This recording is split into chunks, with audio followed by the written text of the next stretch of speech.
ମୁଁ ସ୍ମିତା ଆପଣ ସମସ୍ତଙ୍କୁ ସ୍ୱାଗତ କରୁଛି ଲର୍ନ ଇନ୍ ପାଇପଲାଇନ୍ ଚ୍ୟାନେଲକୁ। ଏହି ଚ୍ୟାନେଲରେ ଆମେ ପାଞ୍ଚ ଧାଡ଼ିରେ ମହାପୁରୁଷଙ୍କ ଜୀବନୀ ବିଷୟରେ ଜାଣନ୍ତି। ଯେତେବେଳେ ପାଞ୍ଚ ଧାଡ଼ିରେ ଜାଣନ୍ତି ଅଧିକା ଜାଣିବାକୁ ଇଚ୍ଛା ହୁଏ।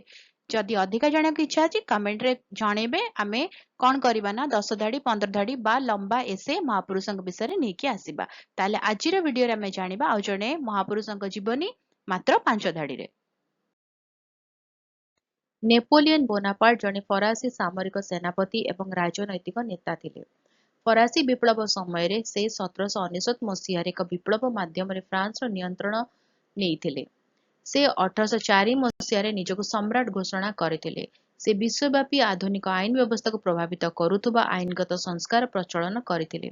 ନେପୋଲିୟନ ଇତିହାସର ସର୍ବଶ୍ରେଷ୍ଠ ସାମରିକ ରଣନୀତିଜ୍ଞମାନଙ୍କ ମଧ୍ୟରୁ ଜଣେ ଅଟନ୍ତି।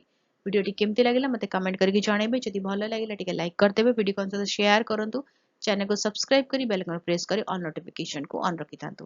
ତାହେଲେ ଦେଖା ହେବା ଭିଡ଼ିଓରେ। ନମସ୍କାର।